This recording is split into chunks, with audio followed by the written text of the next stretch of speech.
मैं प्रहलाद कुमार एवीएम के इस ऑनलाइन प्लेटफॉर्म पर आपका हार्दिक स्वागत करता हूं। और आज मैं लेके आया हूँ कक्षा 8 का हमारा जो अध्याय चल रहा है प्राकृतिक परिघटनाएं। इसके अंदर हमारा जो हमने इससे पहले पढ़ा था कि आवेश क्या होते हैं, आवेश कैसे उत्पन्न होते हैं, ये सभी हमने पढ़ा था, ठीक है ना। तो यहाँ पर देखिए आवेश का स्थानांतरण कैसे होता है। यदि किसी वस्तु को आवेशित कर देते हैं तो इसका स्थानांतरण दूसरी वस्तु में कैसे कर सकते हैं, तो उसके बारे में यहाँ पर एक क्रियाकलाप करके देखेंगे, ठीक है ना। तो यहाँ पर देखिए आवेश का स्थानांतरण, इसके लिए हम क्या कर रहे हैं, एक यहाँ पर एक बर्तन ले रहे हैं, बीकर, ठीक है। इस जो आपके यहाँ पर मोलबे वगैरह की जो बोतल आती है वो भी आप ले सकते हैं। मैंने यहाँ पर एक बीकर लिया, ठीक है। इस बीकर के अंदर देखिए एक ऊपर यहाँ पर गत्ता लगाते हैं। क्या लगाते हैं, देखो गत्ता, कागज का गत्ता, ये गत्ता लगा दिया और बीच में मैंने इसके एक छेद कर दिया, ठीक है। छेद करके फिर मैंने क्या किया, जो एक पेपर होता है हमारा कॉपी का, उस कॉपी से मैंने यहाँ पर पेपर क्लिप बना ली। ये देखो पेपर क्लिप बना ली, जो आपको जे आकार की दिखाई देगी, ये मैंने एक पेपर क्लिप बना ली, ठीक है। उसके बाद क्या किया, मैंने यहाँ पर एल्यूमिनियम की पतली पतली दो पट्टिकाएँ ली। इसकी एल्यूमिनियम पट्टिकाएँ दो, यहाँ पर एल्यूमिनियम की पट्टिकाएँ ले ली हैं और इन दोनों को इस पेपर क्लिप के सारे यहाँ पर लटका दिया, ठीक है। अब यहाँ पर ये व्यवस्था हमने कर ली। उसके बाद क्या किया, एक हम लेते हैं रिफिल, जो पेन की रिफिल आती है प्लास्टिक की, उसको लेते हैं। उस रिफिल को हम क्या करते हैं, किसी ऊनी कपड़े से या फिर किसी कपड़े रेशमी कपड़े से उसको घिसते हैं हम, ठीक है ना। उसको घिसते हैं तो उसको घिसने से क्या होगा, उसमें मतलब उस कपड़े और उस रिफिल के अंदर जब घर्षण कराएंगे तो उस घर्षण के परिणाम को उस रिफिल पर क्या हो जाएंगे, आवेश उत्पन्न हो जाएंगे। तो ये जो रिफिल है ये क्या हो जाएगी, आवेशित, ठीक है ना। ये रिफिल क्या हो जाएगी, आवेशित हो जाएगी। अब रिफिल आवेशित हो गई, अब हमें क्या करना, क्या है, हम करना ये चाह रहे हैं कि इस रिफिल का जो आवेश है हम इन एल्यूमिनियम की पट्टिका का जो स्थानांतरित करना है, तो कैसे करेंगे।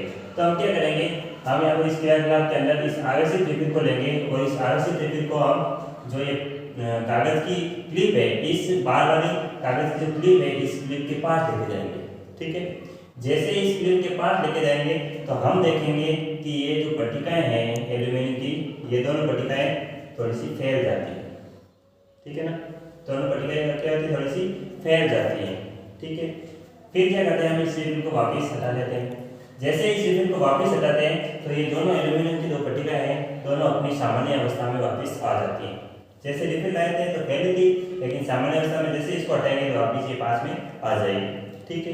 तो हम यहाँ पर देखेंगे कि यहाँ पर कुछ न कुछ तो ऐसी प्रक्रिया हुई है, यहाँ पर आवेशों का स्थानांतरण हुआ है जिसके कारण ये दोनों जो पट्टिका है एल्यूमिनियम की, ये एक दूसरे से दूर होती है, ठीक है। अब देखिए, अब हम क्या करते हैं कि इस रिफिल को है जो वापस दूर लेके जाते हैं तो ये वापस सामान्य स्थिति में आ जाती है। तब यहाँ पर हम इस प्रयोग के द्वारा ये निष्कर्ष निकाल सकते हैं कि यहाँ पर आवेश जो कि यहाँ पर रिफिल पर था, वो रिफिल का जो आवेश था कहाँ पर आ गया था, एल्यूमिनियम की पट्टिका पर, और दोनों पट्टिका पर जो समान आवेश आएगा, जैसे मान लो हम रिफिल से धनावेश आया तो दोनों पट्टिकाओं पर क्या आया था, समान आवेश आया था। इस पर भी धनावेश आया था, इस पर भी धनावेश आया था। तो इस कारण से ये दोनों जो पट्टिकाएं हैं एक दूसरे को प्रतिकर्षित करती है, इस वजह से ये दोनों दूर हटती हैं, ठीक है ना। तो ये समान समान आवेश जो होते हैं या इसको बोलते हैं सहजातीय आवेश, एक दूसरे को क्या करते हैं, प्रतिकर्षित करते हैं, ठीक है ना। तो इस प्रकार से हमने देखा कि आवेशों का स्थानांतरण होता है, ठीक है। अब देखिए, अब हम क्या करते हैं, जो आवेशित रिफिल थी अभी हमने इसको हटाया, अब इस आवेशित रिफिल को हम क्या करते हैं, इसको हाथ से ऐसे पकड़ लेते हैं, ठीक है। जैसे इसको हाथ से पकड़ा और हाथ से पकड़ने के बाद फिर वापस इस रिफिल को यहाँ पर लेके आते हैं और यहाँ पर कागज स्लिप के पास लेके आते हैं। तो हम देखते हैं कि यहाँ पर कोई भी परिवर्तन नहीं होता है, ठीक है ना, कोई भी यहाँ पर परिवर्तन नहीं होता है। तो इस प्रयोग को देखकर हम ये कह सकते हैं कि जो आवेशित रिफिल थी उसके हम यदि हाथ से इसको टच कर देंगे तो वापस ये कैसी हो जाएगी, निरावेशित हो जाएगी। निरावेशित मतलब कहने का अभिप्राय ये है कि इस पर जो आवेश हमने घर्षण के द्वारा प्राप्त किया था वो आवेश यहाँ से वापस हट चुका है।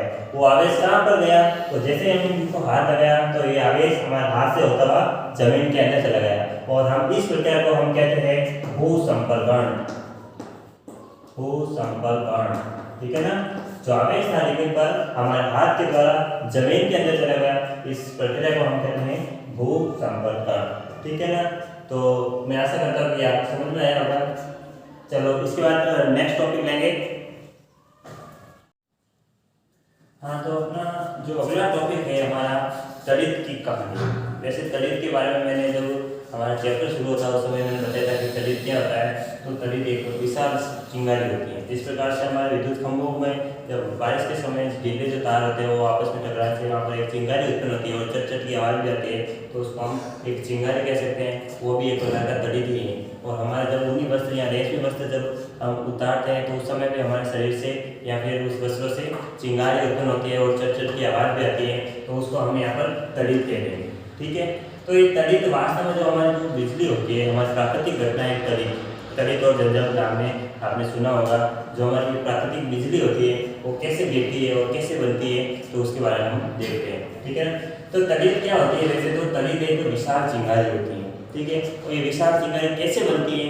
तो ये विशाल चिंगारी मैंने आपको पहले ही बताया था कि जब दो बादल या फिर बहुत सारे बादल आपस में टकराते हैं, घर्षण करते हैं, तो उस समय क्या होता है, बादलों पर आवेश उत्पन्न हो जाते हैं और बादलों की जो ऊपर वाली सतह है वहाँ पर धनावेश यानी पॉजिटिव आयन यहाँ पर उत्पन्न हो जाते हैं और जो नीचे वाली सतह होती है वहाँ पर नेगेटिव यानी ऋणावेश उत्पन्न हो जाते हैं। ठीक है, और हमारी जो धरती होती है उस धरती की सतह पर लगभग पॉजिटिव आयन है, जो पॉजिटिव आयन की यहाँ पे धन आयन की एक सतह बनी रहती है। ठीक है, अब यहाँ पर जो तड़ित है वो कैसे बनता है कि यहाँ पर जो बादल हैं उनके बादलों के ऊपर वाली सतह पर धनावेश आ जाते हैं और नीचे वाली सतह पर क्या हो जाते हैं, ऋणावेश आ जाते हैं। ठीक है ना।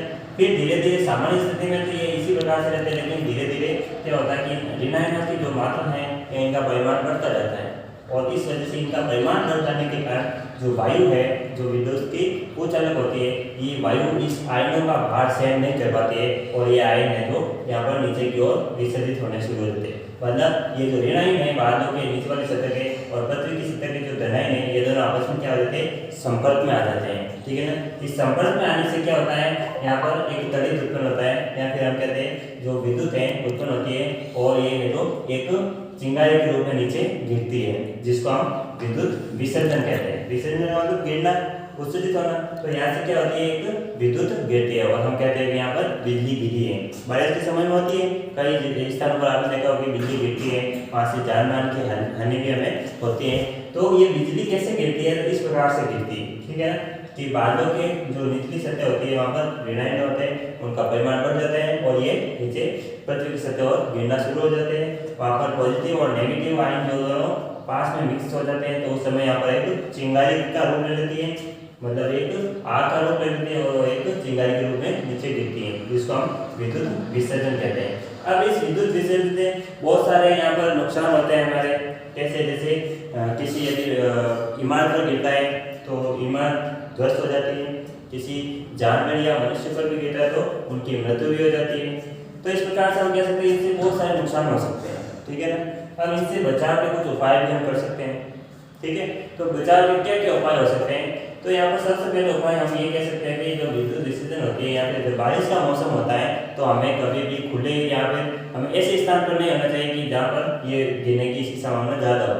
जैसे आपने सुना होगा कि बड़े पेड़ों के नीचे नहीं बैठना चाहिए। ठीक है ना, छोटे पेड़ों के नीचे यदि हम इस समय छुप जाएंगे तो उस समय हमारे सुरक्षा हो सकती है, लेकिन बड़े पेड़ों के नीचे नहीं बैठना चाहिए। ठीक है, दूसरा जब यदि हम कहीं भी जा रहे हैं, जैसे हम कह रहे हैं बारिश हो रही है और हम छाता लेकर निकल जाएंगे, हम पर विद्युत नहीं गिरेगी, तो ये आपका गलत सोच है। कभी भी बारिश के मौसम में या फिर जिस समय तड़ित मतलब उत्पन्न होती है या फिर तड़ित गिरती है तो उस समय आपको कभी भी बाहर नहीं निकलना चाहिए।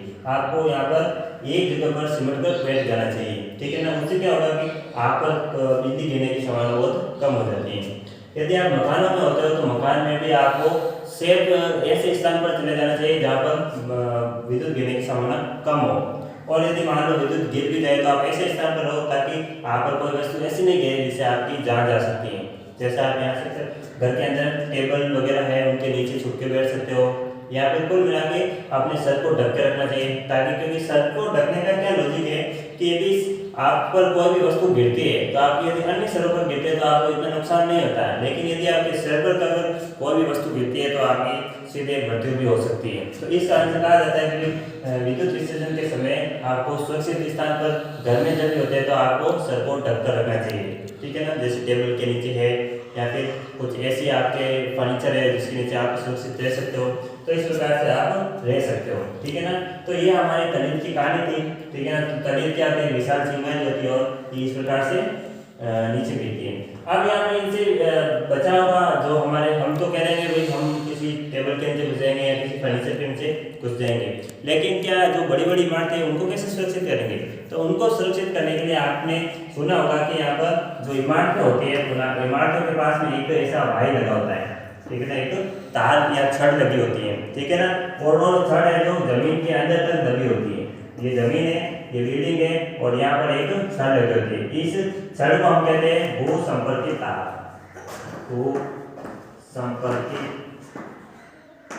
भूसंपर्कित तार या भूसंपर्कित छड़ इसको हम कहते हैं। ठीक है ना। और ये भूसंपर्कित छड़ क्या होती है कि एक छड़ होती है और यहाँ पर ये जमीन के अंदर बहुत ही गहराई पर एक धातु की प्लेट होती है जिसे जुड़ी रहती है। ठीक है। अब ये कैसे बचाव करती है इन बिल्डिंगों का, या जैसे यहाँ पर तलित यहाँ पर जैसे ही गिरेगी इस बिल्डिंग के ऊपर, तो ये जो छड़ है ये छड़ इसको आकर्षित करेगी और ये बिजली की जो यहाँ तलित है, जो तलित इस छड़ में से होती है सीधी जमीन के अंदर चली जाएगी। ठीक है ना। तो इस तलित का इस जमीन के अंदर जाने की जो प्रक्रिया है ये क्या कहलाती है? ये तो कहलाती है भूसंपर्कण। क्या कहलाती है? भूसंपर्कण। ये प्रक्रिया तो कहलाती है भूसंपर्कण, लेकिन ये जो छड़ होती है ये क्या कहलाती है? भूसंपर्कित छड़। ठीक है ना। तो इस भूसंपर्कण के द्वारा भी हम अपनी बिल्डिंग या जो इमारत है उनका हम अच्छे से यहाँ पर सुरक्षा कर सकते हैं। तो ये हमारी इसकी कहानी थी, तलित की पूरी कहानी थी कि विशाल चिंगारी होती है और बाद में यहाँ पर टकराने से इनके बीच क्या हो जाते हैं? आवेश उत्पन्न हो जाते हैं और ये आवेश है जो इन आयनों की परिमाण में वृद्धि हो जाती है, तो ये नीचे गिरने शुरू होते हैं और माइनस और प्लस मिलकर एक आग का रूप ले लेते हैं, तलित का रूप ले लेते हैं, जिसको हम विद्युत विसर्जन कहते हैं। इनकी हानि से बचने के लिए हम यहाँ पर इमारतों को बचाने के लिए भूसंपर्कित छड़ का उपयोग करते हैं। ठीक है ना। और इस प्रक्रिया को हम भूसंपर्कण कहते हैं। तो आशा करता हूँ कि ये टॉपिक आपको समझ में आया होगा और इसके लिए आप इस वीडियो को लाइक जरूर कीजिएगा और इस चैनल को सब्सक्राइब जरूर कीजिएगा। धन्यवाद।